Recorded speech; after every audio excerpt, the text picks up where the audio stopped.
In this demonstration, we will discuss managing landings on ridge days.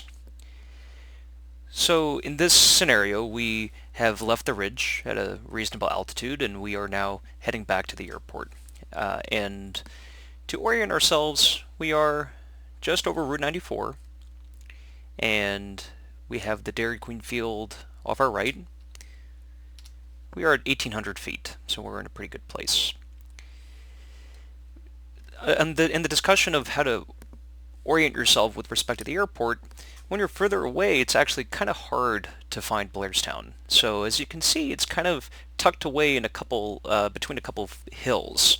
And so if you're right at the ridge at the lower altitude, it's hard to find it. And I positioned a couple of the poles here to highlight some of the most kind of distinctive landmarks. So the Dairy Queen field is pretty easy to find from the ridge. The Lake Susquehanna, the far end of the airport, is also usually a good spot. And then there's the ball fields off to the left. And usually you can, if you look for these landmarks, you can then sort of pick out where the airport is. As you're heading back, notice that kind of where we're positioned here, where you do not want to aim at the middle of the airport. You want to aim at either end so that you have opened up the possibility to do a left base to final or a right base to final in the case of 2-5. If you aim for the middle and you end up low, you're not going to be in a very good place. And speaking of approach planning, here in the case of Blairstown, we're being, on a northwest day, we're being blown in with a tailwind. And so your the final glide is going to happen pretty quickly, and you have to be well ahead of the airplane. So in this case, we're at 1,800 feet. We have plenty of height to be able to make a full pattern. But if there's any doubt, if we hit some sink and if we're kind of questioning whether we might want to be doing a full pattern or not, the much better way to handle this is to do a right base for 2-5 or kind of arc out and make a left base for 7. One of the big themes on a ridge landing is it's going to be windy, it's going to be gusty, you might encounter a lot of sink, so you're going to want to have a lot of energy. And it is infinitely superior to do a non-standard pattern with plenty of altitude and energy and pull the brakes than to do a standard pattern. One consideration though, given that even though we're a bit more comfortable making this kind of approach on a ridge day, and it works kind of well too, because I mean you just have to make one simple turn and you drift right in and you're done. You don't have to suffer through the whole pattern. So some people sometimes will do that, but if you're coming into land and you're planning to do that non-standard pattern, or if you're considering it,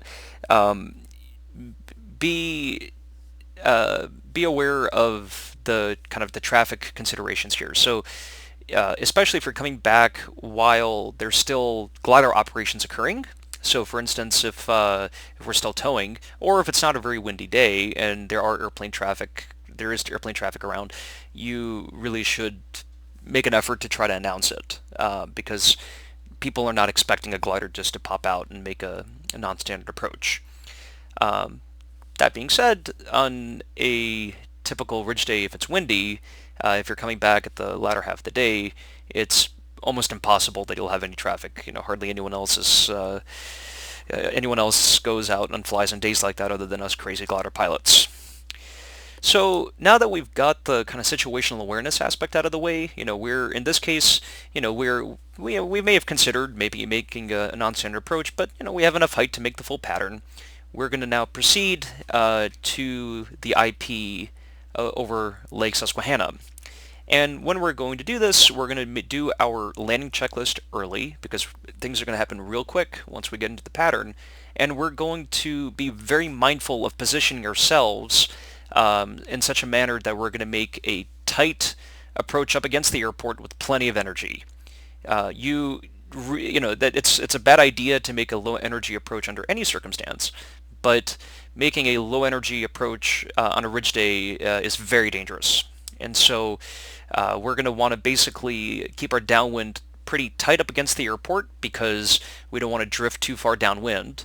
and then we're going to be making a tight base and a tight final, and we'll discuss that in a bit.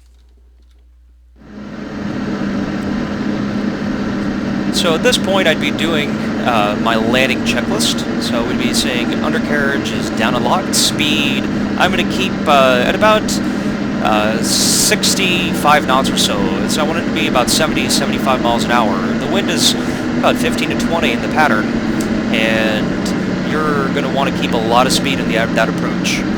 Trim is all the way forward. Air brake is working. Look, the windsock favors a landing to 2.5, and now it will land.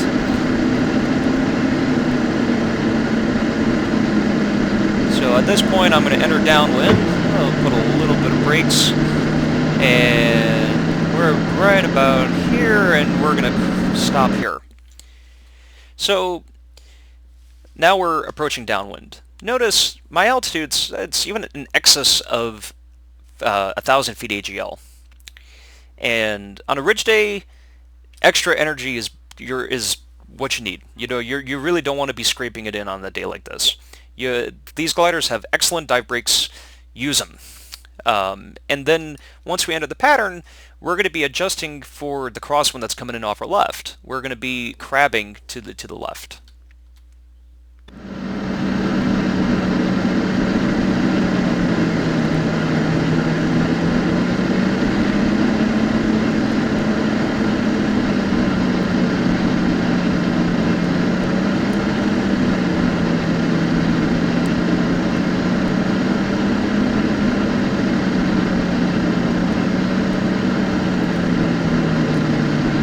At this point, we're going to turn base.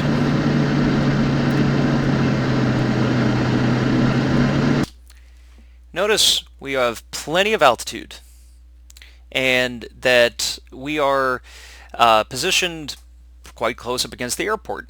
We want to make a tight base because sometimes you can encounter a lot of sink on base leg, and you want to be in a position to be able to to be able to manage that.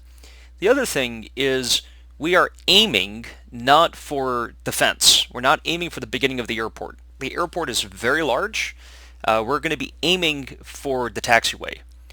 Now, in the case of a really violent day, in a day where you're really trying to be as safe as possible, you would probably even land long. You would aim for the middle, keep that energy all the way down to the ground, all the way to the middle of the airport.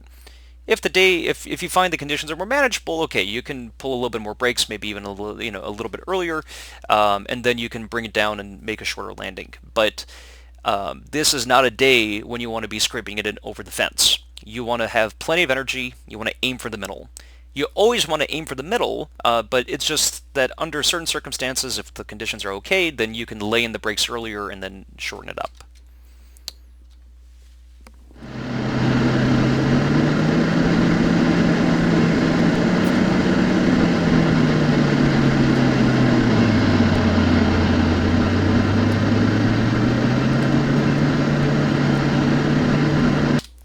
Okay, so notice that base to final turn. We are at 400 feet AGL, plenty of height. Secondly, we actually went a little bit beyond where we would normally go because we got drifted back into the final turn. So actually, in this case, we made the final turn almost like lined up with the pavement and drifted back into final. Now, once we've turned final, we have two considerations. One is we want to keep that airspeed up. We want to keep that airspeed up all the way down to the ground. You can encounter significant wind shear, so you want to be ready to be able to lose 15-20 knots in a heartbeat. And so by having the brakes and having the speed, we're going to keep that energy all the way until we get down to the surface. The second thing is I'm now going to make my crosswind correction. I'm going to put in left rudder and right stick. I like to make my crosswind correction early. I like to line up my nose and my wheel with the runway, I don't mind the fact that I'm in a slip. And if I wanted to actually slip for more descent rate, I'd go and put in even more slip, even more stick, and drop her down harder. But I transitioned it in slip early. So here's my slip. Here's my keeping my speed up.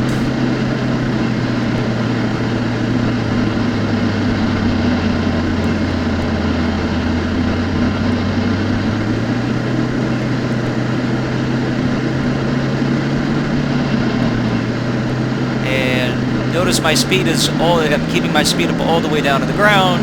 Right about now I can start slowing her down. I'm going to lay in the brakes, keep my slip in, start floating her out, and right about here.